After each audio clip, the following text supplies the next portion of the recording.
There's one subject I really do know quite a lot about, and it's the setting up of brand new political parties, because I was involved in this way back in 1993 when UKIP first became established. But despite the difficulties of getting new parties off the ground in this country, there is no lack of enthusiasm out there for people to form them. And it's remarkable that last year 51 new political parties were set up and registered, and that this year in 2018 already there have been 13. Now, we don't hear much about them generally, and one of the things this show always wants to do is to try and make sure every range of opinion gets debated. And I'm interested at the moment in what's going on in the Remain camp. You remember a few weeks ago I talked to Alistair Campbell. He claimed that the Remain side weren't very active and weren't doing very much. I didn't quite believe him. Seems to me there's a lot of activity on the Remain side out there. Now, you know, I'm going to have this debate this morning, and I want you to engage yourselves in this, to ask yourselves the question, is there room for a new political party in the UK, and particularly one that has Remain, has a second referendum at the centre of its discourse?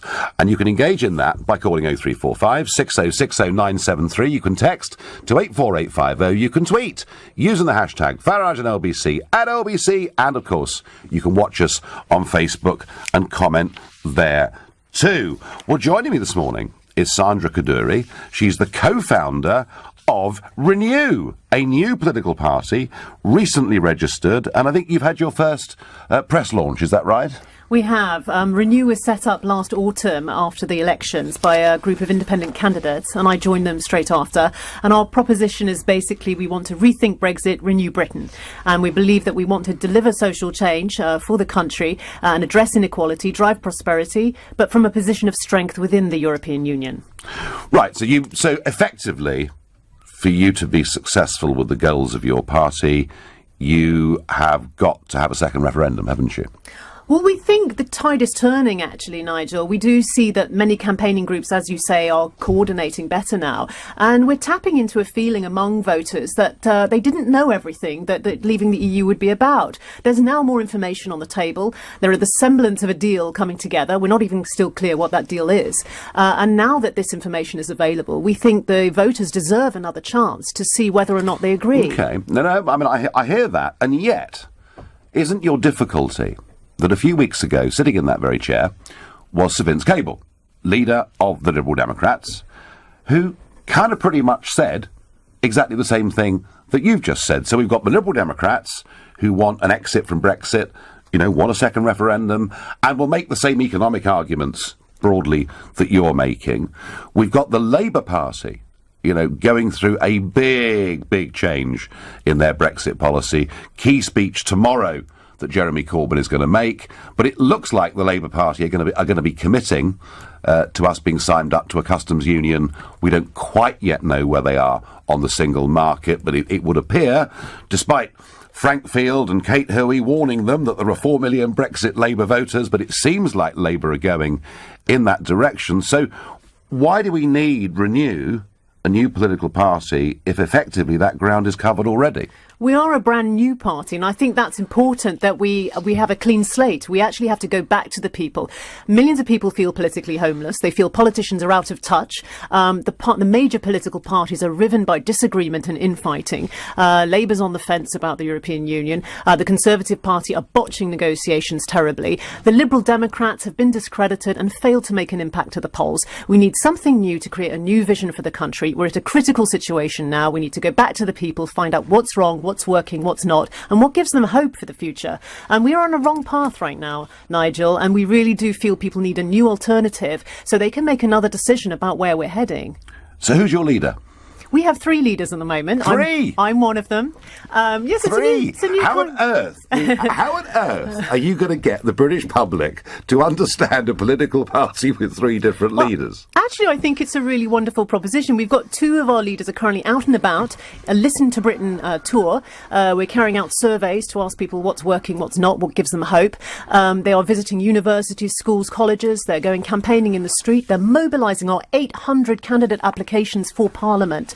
and thousands of supporters we've got coming in, and they're campaigning now and asking people, engaging people on the real problems of inequality and division in our country and how we should address it at the national level. If we leave the EU, we will not be able to address these problems properly. Our economic growth will be reduced, and we actually feel we need to stay in from a position of strength and really talk about the divisions and inequities in this country. So if I'm a member of the public and I meet one of your co-leaders, by the way, you better give us their names because I don't know who they are. Absolutely. James Torrance and James Clark. Thank you.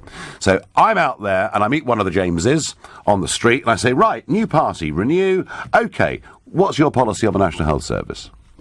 Well, it's very interesting on the National Health Service. Obviously, it's been crumbling. Obviously, there's so much demand and it's not been able to be dealt with. Obviously, we're going to have reduced public money available after we leave the European Union because economic growth will go down. We've also got chronic shortages of doctors and nurses in our health service at the moment because EU nationals are no longer coming to Britain. We saw the figures the other day, reduced immigration from the EU. And we actually have the health sector very much alarmed at the moment at the increasing cost of pharmaceuticals because sterling has gone down. So we actually... Sterling was at 144 the other day against the dollar, higher than it had been the morning of the referendum. Well, overall, it has led to sort of higher costs for the pharmaceutical industry. And we feel that the health sector will actually benefit from staying in. Also, the collaboration, the scientific research and the medical research that is part of the cooperation with the EU will be affected. Would you not accept that one of the things that has put huge pressure on the National Health Service over the course of the last 10 to 20 years has been the fact that our population is rocketing and that much of that has actually come from the European Union, that part of the health crisis problem that we have at the moment is because of the open door we've had to the European Union. And my guess is that the Jameses, as they're out there campaigning, are going to be met with that argument. Well, obviously, I mean, immigration is an interesting and important issue, and it does need to be addressed properly. There are restrictions we could put in place that the EU has offered, where we could actually see that people who have not found a job within 3 months and are a burden on the health social services could be returned home. But overall, immigration has largely benefited this country, and we've seen a great diversity and skills being brought in. Businesses are currently alarmed by the reduction of numbers of people from the EU. It's enabled growth in our country and productivity. And we have to be careful about misinformation about immigration. We are a diverse society. And we are also immigrants ourselves into the European Union. Our young people are devastated. They will not be able to benefit from the opportunities of living and travelling and working in Europe. Are you honestly suggesting that outside the European Union that young people won't go to university in Heidelberg or wherever it is?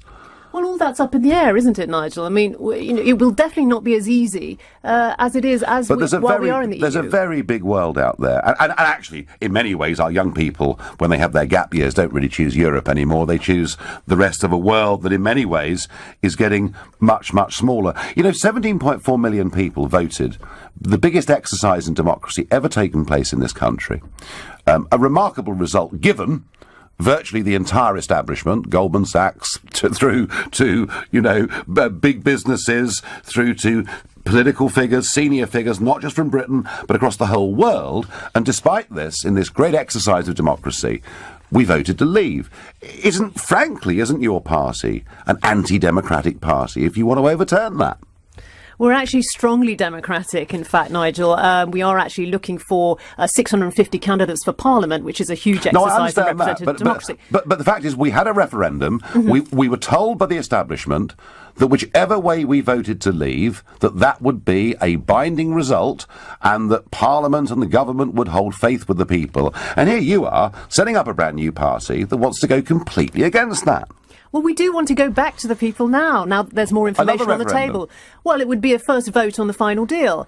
When people voted on June 23rd, they did not know exactly what leaving the EU meant. And there wasn't a proposition from people. They voted to leave. And actually, it was only a narrow majority that voted in favour. And some polls show that there is now a majority in favour of remaining in the EU. And with that uncertainty, it surely is not responsible for us as a country to make such a monumental and existential decision unless we know that a serious majority of the country are on side with this. There is not enough consensus right now. Obviously, the problem of Ireland was never discussed during the referendum campaign. Issues of security and our global influence were not discussed. No one.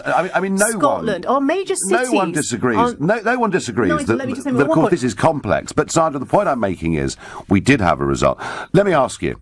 I'm looking at your documentation, and you clearly had a lot of design work has gone into this, and launching political parties is not the cheapest thing to do. So what are your main sources of funding at the moment for this party? We have multiple donors. We have a few private donors and we have candidate donations and supporters, volunteers. All our board and our chairman and our party members have actually contributed as well. And we're crowdfunding. We're crowdfunding the Listen to Britain tour.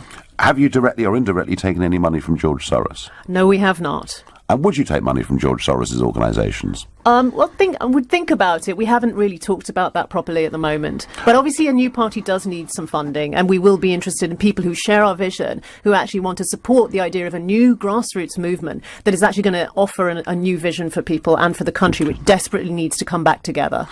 And tell me, what's been the hardest part so far? We do have a lot of discussions in our office, our political philosophy and the way ahead. We absolutely agree on the basic premises, the need to address inequality, create more opportunity for everyone, not to leave behind people in our society, which I think the Brexit vote was about, this sort of warning sign that things aren't well.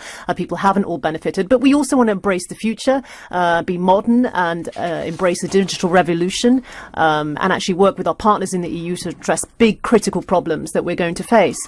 The biggest challenge, I think, is people like you, Nigel. Well, no, not at all. That should make your life easy. I tell you what, I've got already today half a dozen callers who hate me. So, I mean, there's lots of fertile ground for you out there. But I tell you something, I promise you something. Setting up and establishing a new political party in this country is a very tough thing to do. Are you doing this on a full-time basis? I am. And yes, several of us are now full-time. And we're obviously needing to grow the party. We need to build more of machinery to obviously deal with the snowballing support we've got coming in. Thousands of ideas and policy ideas people are sending us, how to renew their communities. And this is really wonderful. And this is what's inspiring us. Oh, there's no shortage of ideas out there. And finally, how have you found the press so far? The press have been very good. I mean, we've had some tricky interviews, but the massive interest that we're getting is really good. We are the most credible new party around, out of the 51. And we've found a lot of European media very excited about us, as well as the domestic media. So we think that's going to grow. One of our biggest challenges is information. I think the fact that we need to make sure quality, truthful information reaches people, that we're not interfered with, there isn't perhaps Russian trolling going on that is going to affect a future vote on this deal, and we need to make sure people understand what the propositions are, all the impacts of what leaving the EU means, the benefits and the negatives. The biggest trouble you'll have is to establish a name and a face with the great British public, and I've got a recommendation for you. There's a chap out there, he's very well known, he's looking for a new political home. I think you sound like the perfect party for him. I'd give Tony Blair a ring, if I were you. We're not going for Tony Blair, no, not Tony Blair. Well, there you are, but he's well known. That was Sandra Kaduri, the co-founder and one of the three leaders of the Renew political party, a new political party, and I want to know from you, is there space, is there room for a new political party in this country, especially one that basically wants to overturn the Brexit result? You're listening to the Sunday edition of the Nigel Farage Show, exclusively on LBC. Never let it be said that the Sunday edition of the Nigel Farage Show is not open to all points of view. But I think actually, over the last few months, I've given Remainers a lot more time than I've given Leavers. So there we heard, and yet another new political party set up in this country seemed to me to be really rather London-based, and frankly, with the Lib Dems campaigning for an exit for Brexit, I don't think, and particularly given their structure of three leaders that no one's ever heard of, I don't think they've got a cat's chance in hell of getting off the ground. Mind you, everyone said that to me about UKIP back in 1993. So you never, ever quite know. It's stupid to predict the future, but isn't it incredible that with the first past-the-post political system, with all that difficulty, there were still 51 new political parties set up in this country next year? Do we need a new political party, whether it's Renew or not? Or maybe, I mean, here's a thought. Here's a little thought for you. So, Frank Field this morning is writing in The Sun and saying that it would be a catastrophe for Labour if they head towards the customs union single market route, because there are millions of Labour voters who would effectively be betrayed, and Kate Hoey was backing that up. And then you've got Jacob Rees-Mogg's group of 63 MPs saying that Brexit's not being delivered properly, and then you've got UKIP, not a strong... I mean, maybe there needs to be a great big new political party that brings together everybody that wants a clean Brexit. There's a thought. 0345 6060 973. Daniel is calling from Finchley. Good morning. Good morning, Nigel. I think first, by dint of the fact you just pointed out that 51 new political parties were formed last year, yes, indicates that there's more than a space. There's a desperate need for a new political party. So I think the main issue at the moment is both Labour and Conservative are tarnished brands, and they're so kind of entrenched in their narratives and going more to the left and more to the right. And actually, I think if a new party was formed that was authentic and honest about kind of why we're in the mess we're in, I think you'll find, at the right end of life. So, Daniel, are you talking about perhaps a centre party? Yeah, I think so, because I think the reason why Blair was so successful in his time was because he took the centre ground, and invariably, I think the majority of people, it's all about that authentic and fairness. So I think the majority of wealthy people would pay a bit more on their income tax. They'd be happy to do so as long as they knew it was being spent properly, and it would help kind of bridge the gap. So someone needs to come in, Daniel. Someone needs to come in and do a Macron. Who is it? I mean, surely it's going to need a charismatic individual to do this, isn't it? In which case it needs someone like you, but definitely not you, because you're too divisive. Yeah, morning. Sunday morning, this is a gentle chat on LBC on a Sunday morning. Well, maybe I am, Daniel. But I mean, the point that I was just making to Sandra Kaguri with their three-leader system is that actually you need, a political party needs a leader, needs a personality, needs somebody that the public can recognise and understand who he or she is. And I'm just not sure, Daniel, with this new centre party idea, this sort of British Macron version that you're talking about, I mean, is it Tony Blair? No, because again, he's too tarnished a brand. I think what you need to set the stall out and set the policy out, and then the actual, a leader will emerge. But first of all, you've got to set the policies. And Daniel, where would this party stand on Brexit? My own view is that I think a lot of the narratives around Brexit were wrong on both sides of the fence. So if you have to be fair and proper about it, I think the case needs to be presented again. And if you have a look at, I think, a lot of the decisions that were made, so, the issues we've got within UK infrastructure, within our schools, within our hospitals, are because governments, whether the Conservative... No, but Daniel, where does this party stand on Brexit? Is it for a clean Brexit? Is it for a second referendum? Because this is the issue of our times, isn't it? It is. I think there should be, if I had to put my money on it, I'd say there should be a second referendum based on correct information. OK, well, Daniel, I tell you what, that's why I don't think there's room for this centre party, because I think we've got the Liberal Democrats are going to say that. Labour may well be moving in that direction. I don't think, given that, there's enough space. I could be wrong. Otherwise, with Renew and all these new parties, if they're all campaigning for a second referendum, it begins to look like the Judean People's Front and the People's Front of Judea. Kathy is calling from Sidmouth. Good morning, Kathy.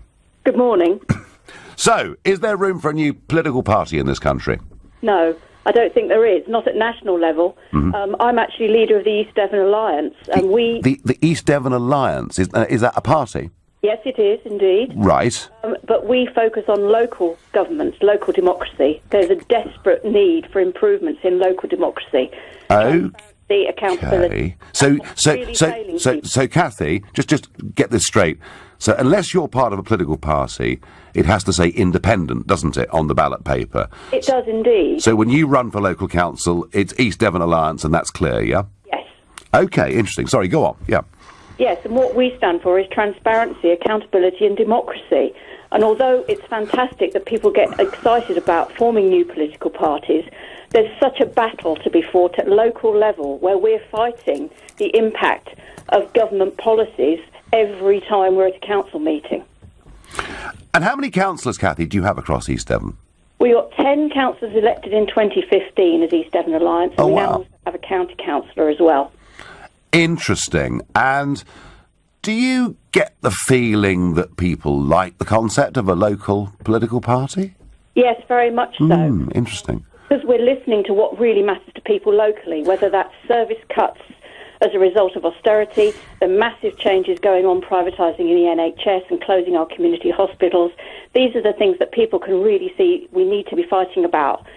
Everything is being focused on Brexit, and I understand, of course, that's a massive issue, but that's very outward-looking, and people also need to consider what's happening locally as a result of what the government's doing now. Isn't it, Kathy? Another party just confuses things even more. Isn't it a bit sad in a way? I mean, wouldn't it be better, perhaps, if we had no parties at local level and everyone stood as independents and stood on the merit of who they were? It would be, yes, and I think, local politics does cause a lot of issues in its own way when you're applying government policies to it. But there's also the concept, of course, that you can't get away from, is that government sets things like council budgets. Yes. How councils then act on that tends to be party political. Yeah, and I get it. Yes, the theory of not having political parties is very attractive, but in reality, it doesn't actually work. Kathy, thank you. Fascinating, really interesting phone call, that. James is calling from Spitalfield. James, good morning. Good morning. Nice to speak to you. Nice to speak to you. I listened to that lady from that new political party. Was it Revoke or Renew? Renew. Recant. That's a great time. You've just given. I tell you what. By Thursday, there'll be a new political party registered with the Electoral Commission called Recant. I bet you. Sorry, James. Go on.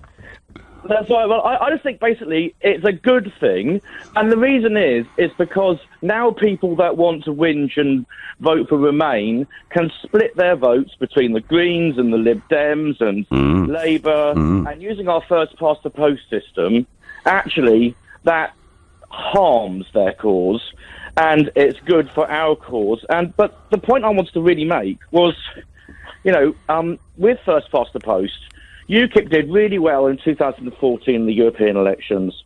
And the European elections are, I know they're by a different system, but... Well, under PR, James, UKIP won. We won. We came first in the United Kingdom.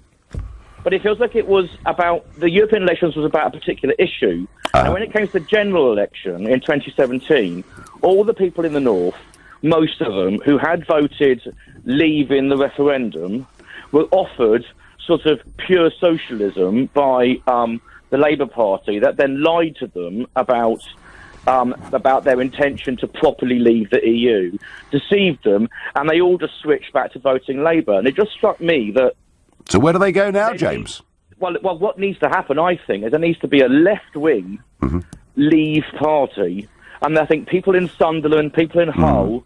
If they're offered something which... James, do you know what? Public services, do you know what? Leave the EU. A left-wing Leave party would get lots and lots of votes in those northern constituencies and not a single seat. And that is the problem with our first past the post system. It makes it very difficult to get any new party established. But, James, you're right. There's a gap there. I thank you for your call. And that's the very gap that Frank Field is talking about in his article in The Sun on Sunday newspaper today. You're listening to the Sunday edition of the Nigel Farage Show, exclusively on LBC. On a Sunday morning, there's a plethora of shows, television, radio shows, all doing current affairs and politics, and, they interview political figures, but in the end, normally, it finishes up as a whole series of journalists talking about journalists. Not so here on LBC, where the public get their chance to ring in, to text in, to tweet in, to comment on Facebook, and, I get fed through the callers, and we screen them to the degree of making sure they're not absolutely mad or screaming down the phone, and then the callers come through to me. And you never quite know who it is that's calling in. Somebody whose name popped up a few times was someone called Femi, and he rang in from a variety of locations, wherever he was, and then what he was doing was he was then using his side of the conversation, and he was posting videos on YouTube. And here's a couple of examples of his calls into the Nigel Farage Show. I've got a call from Vienna. Femi in Vienna. Good evening. Good evening, Mr. Farage. Good evening. What is your main reason for wanting to vote Lib Dem? Well, having studied EU law and therefore knowing what the single market is, I know the economic effect of being out of it. Femi, hello. Good afternoon. Is Blair right? Should we do a different deal with the EU on immigration and then have a second referendum? His point, one of the points he was making today was that we can address immigration better while still remaining in the EU. And one of the issues with immigration is the fact that the government simply hasn't been, living up to its promises. It says it will control immigration, but it hasn't. Well, obviously these videos and these calls caught people's eye a little bit, and it's all really rather bounded on. And I sort of almost think maybe ringing into this show is making this guy, and as a result of it, he set up a new pressure group called Our Future, Our Choice, and he's gaining a bit of notoriety, and he's appearing across quite a few media platforms. Femi, good morning. Good morning, Mr. Farage. So tell me, what other media shows have you appeared on in the last few weeks? Sky News, BBC, I was on Any Questions 2 nights ago, yeah. And Alistair Campbell is a big fan, big supporter, I've noticed that, and he too a regular on this show. So I've got your blurb here, and I'm kind of lifting the bonnet a bit on what's happening in the Remain movement out there. We've just spoken to a new political party, and you're a new pressure group, not a party. Our Future, Our Choice is a group of angry, determined young people who think Brexit is a disaster and it should be stopped. OK, it's perfectly clear what the aims of the organisation are. How do you... it's funny, I mean, the youth situation is very interesting, isn't it? That about 2/3 of young people voted to remain in the referendum. And yet, across much of the rest of Europe, and in particular in Italy, which has got a big election coming up in a few months' time, increasingly it's the young people in Europe that are turning against the European Union, and in particular against the currency, and yet the British are going in the opposite direction. What is it, in a couple of sentences, that young people, in your view, like about the European project? For one, it gives us a lot more opportunities, and generally speaking, we want our children to have as many opportunities as possible. And I mean, I remember that I was with people who either hadn't studied at all at any sort of university or had just finished school, and we all went and did seasonal work in hotels in France, and also being both a UK and an EU citizen, that's the only identity we've ever known. And that's what's being stripped from us. I mean, you get to still be British if we have Brexit, but you don't get the identity of being an EU citizen, which to many of us is quite important. No, well, that's certainly true. We will not be EU citizens with Brexit, and that was clearly what we voted on. But what interests me is, I've always thought that youth movements were about having power, about the individual being able to determine their own future.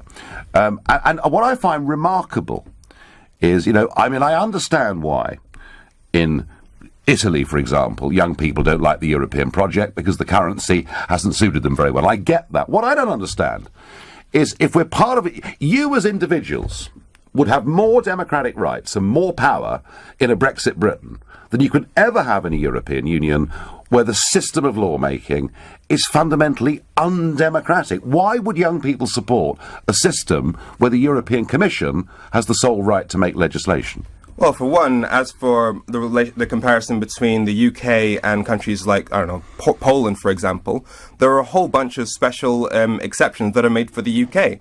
We don't have the euro. We don't have asylum policy, which means we're not part of the asylum policy, which means that not one asylum seeker can enter this country without our say-so. I understand that. I'm asking you about democracy.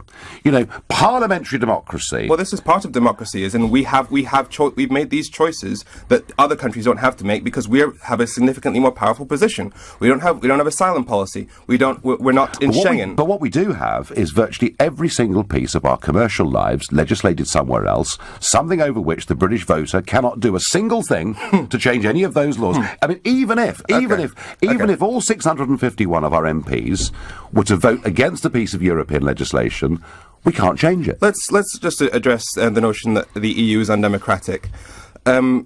The EU legislation, as you say, is proposed by the Commission, but it then gets sent to the Parliament, which you are a member of. You personally have the power to input amendments to amend Commission proposals, which means you can take out whatever you like from a Commission proposal, you can put in whatever you want, i.e. draft law, and you are directly elected, which means you, as a directly elected member of the European Parliament, elected by the British people, have the power to completely change Commission proposals, we have the power. and yet you call the EU legislation undemocratic. We have the power that of the doesn't House really of make Lords. sense. We have the power of the House of Lords. It is an amending chamber. But once something becomes EU law, there is nothing you as the voter or any democratic system can do to change that law. Nothing. We can't, with European law, change them at elections.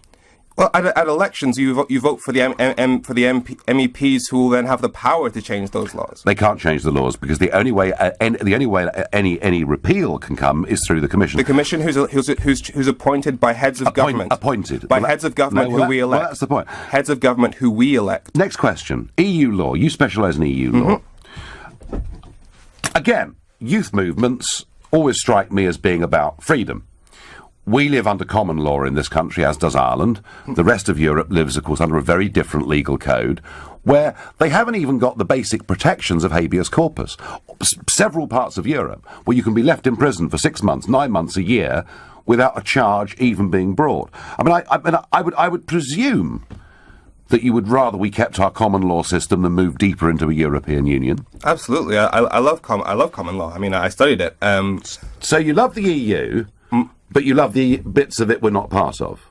Oh, like I said, we have a very special position within the EU framework. We have a whole bunch of exceptions which other countries don't benefit from. So you're boasting almost this morning more about what we're opted out of than what we're opted into. I'm making the point that we basically did Europe a la carte. We chose which parts we wanted to be part of because we have the sovereignty to do so. Now, I wanted to discuss the NHS and immigration.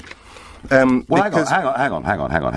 I'm still looking at the very big picture stuff here. I feel the NHS is quite important to this country. What is your organisation? What is Our Future, Our Choice? What are you going to do? Are you going to be an online-based campaign? Are you going to be a street campaign?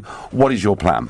Both. 2 days ago we were in Hull speaking to some local people, including fishermen, and many of them, in fact, we spoke to several Leave voters who actually said, "I voted Leave. I still think we should leave. However, the government is making a mess of this deal, and there we'll find some very broad agreement." Yes, and many Leave voters are of the opinion that if this government comes back with a deal that is going to hurt us, we, the people, should be able to say, actually, stuff that, we don't want this. So will you, as you did at the last election, be an organisation? I mean, you voted Lib Dem, I believe, last time. Actually, I changed my mind. Strategically, I voted Labour, even though I'm in two minds about that now.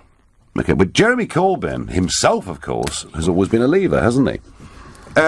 He's always had Eurosceptic opinions, but I really wanted to touch on the NHS. No. Listen. I'm sure you've got a very full group of things you want to campaign on, but I'll ask you one quick question about the NHS, which I asked the previous interviewee. Would you accept that a population that has risen beyond anything we've ever seen in this country before has put massive pressure on the National Health Service? I'd say that EU migrants make up 5% of the UK's population, and yet they make up 10% of our doctors. So rather than EU immigration being something that threatens the country, it is literally keeping it alive. And instead of pointing out the fact that the arrival of EU migrants is helping our NHS, what did you say? And I quote, before the referendum, you said, "There is nothing we can do to stop unlimited numbers of EU people coming to this country and enjoying the same rights and privileges as all the rest of us." Yeah. And then, when I pointed out to you in a conversation that we had that under EU law, you can't come here without a job unless you have enough resources to not become a burden. But that's never been enforced, Femi, and if it was enforced... So who do we blame? Do we blame the EU? If we started deporting people... Do we blame the EU? If we started deporting people after 3 months because they haven't got jobs, you and your lot would all be screaming blue murder and saying we'd become some fascist dictator. dictatorship. So you're saying that it'd be bad to deport people? Do you accept? The UK has the power under EU law. Do you accept to put limits on immigration? A population rising by 500,000 every year has put huge pressure on the National Health Service. Given that EU migrants contribute more doctors than the UK population, so surely a country that's looking after its own strategic future, firstly, it would plan how many doctors it needs, and of course we can't do that because we've not been able to predict what migratory flows have been. And secondly, shouldn't we actually be training enough nurses and doctors ourselves in this country to do these jobs? Well, there's nothing currently stopping us from doing it, and yet still EU migrants make up more doctors than we do. Now, I have to say, I'm very worried about. Listen, I'm afraid we're out of time, Femi. I can see you then admitted that there are restrictions that can be placed, which goes directly against what you said during the referendum. You cannot. It is completely. So will you admit that you lied about EU law? Will you admit that you lied about EU law? It's unenforceable. We have a different. Belgium enforces it. When I went to Belgium, a different system in the rest of Europe.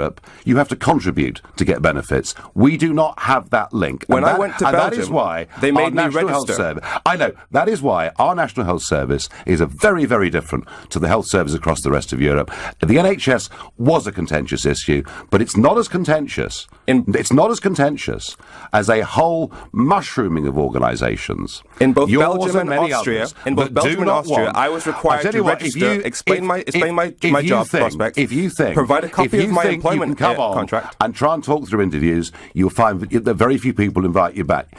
What would you, in a sentence, ask the Prime Minister to do? She's going to a summit on the 22nd of March. What would you like her to say when she comes back? I'd like her to say that if we can't get a deal that's going to make lives better for the British people, if we can't get a deal if we get a deal that is going to make life worse, that will either leave us less sovereign or leave us significantly cut off economically from our closest and most important economic neighbour, then I will give you a vote. I will protect you from a bad deal by allowing the people to decide whether or not this is right for them. OK, well, there's a lot of calls for a second referendum. You're listening to the Sunday edition of the Nigel Farage Show, exclusively on LBC. There's a host of new political parties and new political organisations springing up, and many of them are backing the Remain cause. And I'm going to keep on asking, when new political parties emerge and campaign groups emerge, how many of them are being funded by George Soros? It is a legitimate and fair question. But is there room? Is there room for a new party in British politics? A new party to reverse Brexit. It ain't happened yet, so how will we know what life's like as an independent nation again, says Helena. Danny is a first-time caller from Camberwell. Good morning. Thanks for having me on. Good morning, Danny. Is there room for a new party, Danny? I'm rather split on this issue because I do believe we are living in very interesting times, on parallel times in many, in every case. Yeah. Because we have many large swaths of disadvantaged people and people who feel disenfranchised from the political system around the country and practically in every Western European democracy today. And we've seen President Trump talk with this very same rhetoric about the forgotten men and women of the country. And so I think it is a time of the political outsider. It's a time when someone who can come from externally and can actually shake up the political system a little bit. It's a time when people, I feel, they want that, they're drawn to that, and so that's a void which has to be filled in the United Kingdom. I think the UK was filling that role, but obviously with successive leadership elections, I feel like they've slightly drifted away from that, but I feel like there is a vacuum to be filled there, and I think it must be filled by a Brexit-supporting party rather than a party looking for... Now, Danny, the government would argue that they are the Brexit-supporting party. Oh, well, I'd say with numerous inconsistencies on the issues of the single market and customs union, despite their manifesto and their kind of power struggle within the cabinet, is distracting from the key issue and Brexit that we voted for. More fundamentally, despite Theresa May in the election saying that she would be willing to walk away and that no deal would be better than a bad deal, we're not really seeing that in her mannerisms. It seems like she would take anything that's on the table. So you think even with Theresa May giving the speeches she gives, saying that she will deliver Brexit, you still think there's room for a Brexit party? I think there's definitely room for a Brexit party. Okay. Not just that, because we're not too sure, obviously, how the negotiations will play out. But nevertheless, there is still a vacuum to be filled on the right of British politics as well.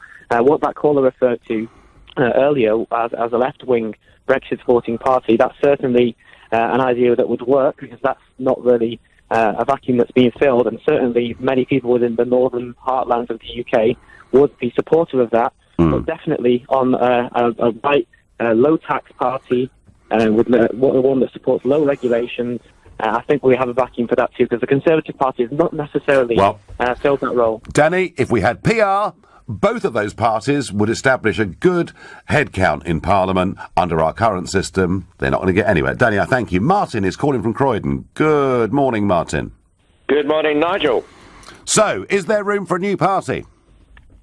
Well, I started my own political party in 2015. I stood in Croydon Central, which is a marginal seat, and I got 57 votes. 57. A lot of people thought I would get nowhere near that, but I put together my own manifesto, and a great learning experience. I'm so glad I did it. I've disbanded the party now, but I was hoping to get a philanthropist interested in my thinking. Funding is a big problem, isn't it? But I only need one philanthropist to be on side with me, and I can make it fly from there. Well, Martin, you say that. But and yes, money is an issue with political parties, but even if you had money, if you didn't have, a clear branding that the public understood, and frankly, an identifiable leader, it still wouldn't go anywhere. Well, I've got what it takes to be a leader. I market myself as the Nigel Farage of the centre-left. How does that work? Well, nobody. You can't go out there and say, "Vote for me, I'm like Nigel Farage," can you? Well, I can. I don't suffer fools gladly. You don't suffer fools gladly. I don't suffer fools gladly. And with you from the sort of centre right and me from the centre left, I think we should run the whole planet, to be honest. Well, there we are. Well, Martin, thank you very much for your call. Well, I think what Martin proves is there is a wonderful, boundless, false optimism in people who set up their own political parties or run as independent candidates. It doesn't matter what history has shown them, that it's pretty much impossible in this country with the first past the post system ever to break through onto the national debate, let alone win representation at any level. And yet, still people like Martin, filled with enthusiasm, go out there, and he said he was quite pleased he got 57 votes in Croydon Central. He wasn't sure he was actually going to get that many. Well, mind you, they all said the same to me about UKIP. It could never succeed, so who's to say? Tell you what, if we had proportional representation, it would change very, very quickly indeed. You've been listening to the Nigel Farage Show here on LBC.